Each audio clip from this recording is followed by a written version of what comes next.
So hi friends, how are you. तो आज हम बात करेंगे इंट्रोडक्शन की। How to introduce yourself. जी हाँ, अपना परिचय कैसे दे। तो चलो शुरू करते हैं। आज हम बात करेंगे इंट्रोडक्शन की। जी हाँ, परिचय की। दोस्तों, जैसा कि हमने आपसे वादा किया था कि हम 15 दिन में आपको इंग्लिश बोलना सिखाएंगे, और हमने ऑलमोस्ट इस वादे को पूरा कर लिया है। सारे टॉपिक्स हम पढ़ा चुके हैं, और अगर आपने अच्छे से वीडियोस को देखा है और प्रैक्टिस की है तो मैं यकीन से कह सकता हूँ आप बहुत अच्छी इंग्लिश बोल पा रहे हैं। और दोस्तों, जब बात इंग्लिश बोलने की आती है तो शुरुआत इंट्रोडक्शन से की जाती है। जी हाँ, अपने परिचय से की जाती है। How to introduce yourself, अपना परिचय कैसे दें। तो चलो आगे बढ़ते हैं। दोस्तों, इंट्रोडक्शन दो प्रकार का होता है। जी हाँ, इंट्रोडक्शन दो प्रकार का होता है। एक होता है औपचारिक और दूसरा होता है अनौपचारिक। अब बहुत सीधी सी भाषा में समझ सकते हैं कि जब हम ऑफिस में इंटरव्यू के लिए जाते हैं, जब हम स्कूल में, कॉलेज में, बॉस के सामने जब भी हम इंटरव्यू देते हैं, जब भी हम अपना परिचय देते हैं, तो वह फॉर्मल इंट्रोडक्शन कहलाता है। और जब यूं ही दोस्तों में, पार्टीज़ में, शादी में जब भी हम अपने आप के बारे में बताते हैं, अपना इंट्रोड्यूस करते हैं, वो इनफॉर्मल इंट्रोडक्शन होता है, जिसे अनौपचारिक परिचय भी कहते हैं। जी हाँ, परिचय को शुरू करने पर सबसे पहले अभिवादन किया जाता है, और फॉर्मल इंट्रोडक्शन में अभिवादन कुछ इस तरह किया जाता है। सबसे पहले गुड मॉर्निंग कहा जाता है, टाइम के अकॉर्डिंग गुड आफ्टरनून कहा जाता है, गुड इवनिंग कहा जाता है। जी हाँ, यह फॉर्मल इंट्रोडक्शन में कहा जाता है। और जब बात इनफॉर्मल इंट्रोडक्शन की आए, जब बात दोस्तों के साथ आए, पार्टीज़ में इंट्रोड्यूस करने की आए, तब हम कहते हैं हाय, हेलो, हे, व्हाट्सअप। जी हाँ, इस तरह से हम अभिवादन करते हैं, ग्रीटिंग करते हैं। जी हाँ,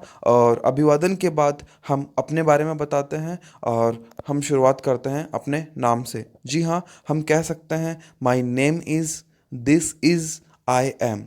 जी बिल्कुल, आप कह सकते हैं my name is Parvez Bhati, this is Parvez Bhati, I am Parvez Bhati. अब आप सोच रहे होंगे सर ने माई सेल्फ नहीं कहा। जी हाँ, माई सेल्फ हम नहीं बोलेंगे, क्योंकि ग्रामेटिकली यह बिल्कुल गलत है। जी, तो हम बोलेंगे माई name is, this is, I M.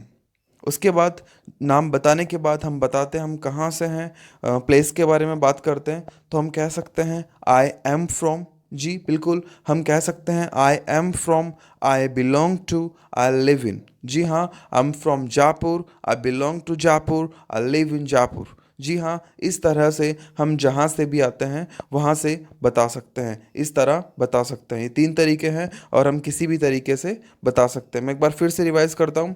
हम नाम बता सकते हैं, माई नेम इज़ से बता सकते हैं, दिस इज से बता सकते हैं, आई एम से बता सकते हैं। उसके बाद में हम प्लेस के बारे में बताते हैं, जो हम आई एम फ्रॉम से बता सकते हैं, आई बिलोंग टू से बता सकते हैं, और आई लिव इन से बता सकते हैं। और प्लेस के बाद में हम बात करते हैं फैमिली के बारे में। जी हाँ, हम बताते हैं अपने परिवार के बारे में। तो वो हम कुछ इस तरह बताएंगे। हम कहेंगे in my family apart from my parents. ये लाइन आप याद कर सकते हैं, in my family apart from my parents, मेरे परिवार में मेरे माता पिता के अलावा। जी हाँ, उसके बाद आप बताएंगे अगर आपका एक बड़ा भाई है तो आप बोलेंगे I have an elder brother. आपकी एक छोटी बहन है तो आप कहेंगे I have a younger sister. अगर आपके दो बड़े भाई हैं तो आप कहेंगे I have two elder brothers. जी हाँ, और अगर आपकी दो बड़ी बहनें हैं तो आप कहेंगे I have two elder sisters. और अगर आपका एक भाई एक बहन है तो आप कहेंगे I have an elder brother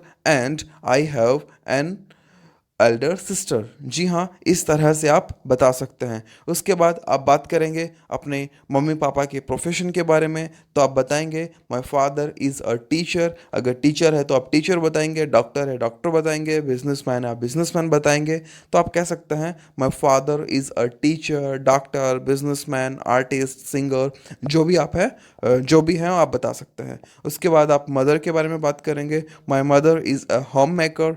home maker, जी हाँ, गृहिणी। आप और अगर जॉब कर रहे हैं तो आप कह सकते हैं, अगर डॉक्टर है तो आप बता सकते हैं my mother is a doctor, teacher, businesswoman, service woman. जी हाँ, इस तरह से आप अपनी मदर के बारे में भी बता सकते हैं। उसके बाद आप बात करते हैं अपनी योग्यता के बारे में, जिसे इंग्लिश में क्वालिफिकेशन कहते हैं। जी हाँ, क्वालिफिकेशन। क्वालिफिकेशन के बारे में आपने जो पास कर लिया है, जो आप कर चुके हैं, पहले आप उसके बारे में बताएंगे और उसके बाद जो आप कर रहे हैं उसके बारे में बताएंगे और कुछ इस तरह बताएंगे। आप कहेंगे आई हैव पास्ड या आई हैव डन। जी हाँ, मैं कर चुका या मैं पास कर चुका। जो आप कर चुके वो आप बताएंगे। आई have done LLB, I have done BA, I have done 6th, I have done 10th। जो भी आपने क्लास पास की है वो आप बताएंगे। उसके बाद फ्रॉम के बाद आपने जहाँ से भी पास की है, university of Delhi, university of Jaipur, university of India, university of Mumbai, जहाँ से भी आपने पास की है वो आप बताएंगे। अगर आप स्कूल में हैं, आपने अजमेर बोर्ड से किया है, तो आप बता सकते हैं I have passed 10th class from Ajmer board. जी हाँ, इस तरह से आपने जो भी पास किया है वो आप बता सकते हैं। उसके बाद आप बताएंगे जो आप कर रहे हैं, जिसे कहते हैं परसुइंग। जी हाँ, जो अभी चल रहा है। जी हाँ, आई एम परसुइंग, मैं अभी पढ़ रहा हूँ 12th। जी हाँ, I am pursuing 12th from university of Jaipur. जी हाँ, मैं जो है जयपुर यूनिवर्सिटी से 12th कर रहा हूँ। तो जो भी आप कर रहे हैं वो आप आई एम परसुइंग के बाद रखेंगे और जहाँ से कर रहे हैं वो आप फ्रॉम के बाद रखेंगे। उसके बाद आप बात करेंगे एडिशनल क्वालिफिकेशन और एडिशनल स्किल्स के बारे में। जी हाँ, जो अतिरिक्त आपकी योग्यता है आप उसके बारे में बात करेंगे। कोई भी आपने डिप्लोमा किया है, होटल मैनेजमेंट किया है, जो भी आपने जो है एडिशनल किया है वो आप इसमें ऐड कर सकते हैं। जैसे I have done advance diploma in computer and I have done hotel management. जी हाँ, इस तरह से आप अपनी क्वालिफिकेशन के बारे में बता सकते हैं। और उसके बाद जॉब के नज़रिए से बहुत इम्पोर्टेंट टॉपिक आता है, वो है एक्सपीरियंस। जी हाँ, आप अपना एक्सपीरियंस शेयर करेंगे जब भी आप इंटरव्यू के दौरान होते हैं, जब भी आप इंटरव्यूअर के सामने होते हैं और अपना एक्सपीरियंस शेयर करते हैं। अगर आपने अभी अभी स्टडी कंप्लीट की है और अभी जो है आप जो है जॉब की तलाश में है, आपके पास कोई एक्सपीरियंस नहीं है, तो आप खुद को कहेंगे आई एम अ फ्रेशर। जी हाँ, आई एम अ फ्रेशर। और अगर आपके पास एक्सपीरियंस है, आपने कहीं भी काम किया है, 2 साल, 5 साल, 10 साल का आपके पास जो भी एक्सपीरियंस है, और आप एक कंपनी को, जिस कंपनी में आपने काम किया है वो आप छोड़ चुके हैं और आप दूसरी कंपनी में इंटरव्यू के लिए जा रहे हैं, तो वहाँ पर आप अपना एक्सपीरियंस कुछ इस तरह बताएंगे। जैसे I have 2 year experience, I have 5 year experience, I have 1 year experience. Working with भी कह सकते हैं और वर्किंग इन भी कह सकते हैं। और उसके बाद आपने जिस भी कंपनी में काम किया है उस कंपनी का नाम लिखेंगे और उसके बाद जिस पोजीशन पे काम किया है वहाँ आप अपना उस पोजीशन का नाम लिखेंगे। जैसे I have 2 year experience working with, company का नाम as office, as an officer. अगर आप ऑफिसर की पोस्ट पे हैं तो आप कहेंगे एज एन ऑफिसर। अगर आप मैनेजर की पोस्ट पे थे तो एज अ मैनेजर। अगर आप HR की पोस्ट पे थे, एज एन HR। जी हाँ, जिस भी पोस्ट पर थे वो आप जो है अपनी पोजीशन बताएंगे। उसके बाद जो है बहुत इंपॉर्टेंट टॉपिक आता है जो कि फॉर्मल और इनफॉर्मल दोनों ही इंट्रोडक्शन के लिए बहुत जो है ज़रूरी है, आवश्यक है। उस टॉपिक का नाम है हॉबी। जी हाँ, जो भी आप करना पसंद करते हैं, आप अपने फ्री टाइम में अपना टाइम जो भी करके यूटिलाइज करते हैं, जो भी करना पसंद करते हैं उसे हॉबी कहते हैं। तो चलो बात करते हैं हॉबी के बारे में। जैसे आप कह सकते हैं my hobby is listening to music. जी हाँ, बहुत से लोग लिसनिंग के बाद म्यूज़िक रखते हैं, लेकिन यह सही नहीं है। लिसनिंग के बाद टू कहा जाता है। आप कहेंगे my hobby is listening to music. उसके बाद अगर आपकी हॉबी गिटार बजाना है तो आप कहेंगे my hobby is playing the guitar. हमेशा ध्यान रहे म्यूज़िकल इंस्ट्रूमेंट से पहले दे का यूज़ होता है। उसके बाद अगर आपको किताबें पढ़ने का शौक़ है, अगर आपकी हॉबी किताबें पढ़ना है तो आप कहेंगे my hobby is reading books. अगर आपको क्रिकेट खेलना पसंद है तो आप कहेंगे my hobby is playing cricket, my hobby is dancing, my hobby is singing, my hobby is cooking. जी हाँ, जो भी आपकी हॉबी है आप बता सकते हैं। कुछ इस तरह से आप अपना फॉर्मल और इनफॉर्मल इंट्रोडक्शन देते हैं। जी हाँ, तो यहाँ हमारा इंट्रोडक्शन कंप्लीट होता है और आप कह सकते हैं I think it is enough introduction. मुझे लगता है यह परिचय काफ़ी है अबाउट माई सेल्फ, मेरे बारे में। Thank you very much. इस तरह से आप अपना फॉर्मल और इनफॉर्मल इंट्रोडक्शन देते हैं। मैं एक बार फिर से आपको लाइटली बताता हूँ, ज़रा ध्यान से सुनिएगा। सबसे पहले आप ध्यान रहे, आप फॉर्मल इंट्रोड्यूस करने जा रहे हैं या फिर इनफॉर्मल। फॉर्मल इंट्रोड्यूस मतलब आप इंटरव्यू के दौरान हैं, आप स्कूल में हैं, आप कॉलेज में हैं, आप बॉस के सामने हैं, तो आपको फॉर्मल इंट्रोडक्शन देना होगा। वहाँ पर आपको जो है टाइम ग्रीटिंग में आपको टाइम शो करना होगा, जैसे गुड मॉर्निंग, गुड आफ्टरनून और गुड इवनिंग।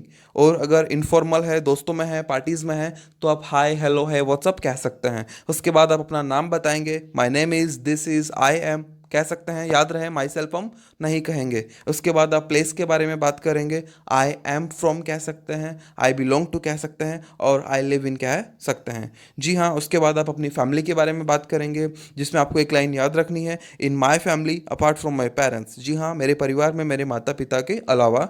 उसके बाद भाई है तो आई हैव एन एल्डर ब्रदर, बहन है तो आई हैव एन एल्डर सिस्टर। अगर बड़ा है तो एल्डर और छोटी है तो यंगर। जी हाँ, बड़े के लिए एल्डर का यूज़ करेंगे और छोटी के लिए यंगर का यूज़ करेंगे। उसके बाद फादर और मदर के प्रोफेशन के बारे में बताएंगे और उसके बाद आप बात करेंगे अपनी क्वालिफिकेशन के बारे में। जो आप पास कर चुके हैं वो आप कहेंगे आई हैव पास्ड, और जो आप कर रहे हैं वो आई एम परस्यूइंग। उसके बाद आप अपनी एडिशनल स्किल भी शेयर कर सकते हैं, जहाँ आप अपने जो भी डिप्लोमा है वो आप शेयर करेंगे। आई have done advance diploma in computer, I have done hotel management, I have done, जो भी आपने किया है एडिशनल स्किल्स में वो आप शेयर कर सकते हैं। उसके बाद बहुत जॉब के नज़रिए से बहुत इंपॉर्टेंट टॉपिक एक्सपीरियंस पे आप बात करेंगे। अगर आपके पास एक्सपीरियंस नहीं है, आपने कहीं काम नहीं किया, तो आप कहेंगे I am fresher, I am a fresher. और अगर आपके पास एक्सपीरियंस है तो आप कहेंगे I have 2 year experience working with company, this company. आप कंपनी का नाम शो करेंगे, एज एन पोस्ट का नाम जो है, पोजीशन का नाम आप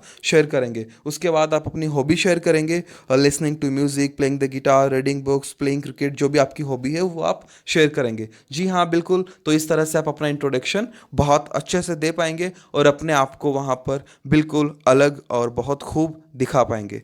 तो बहुत बहुत शुक्रिया वीडियो को देखने के लिए, और इस तरह की अच्छी वीडियोस देखने के लिए और हमारे साथ बने रहने के लिए चैनल को सब्सक्राइब करें और बेल आइकन दबाना बिल्कुल ना भूलें।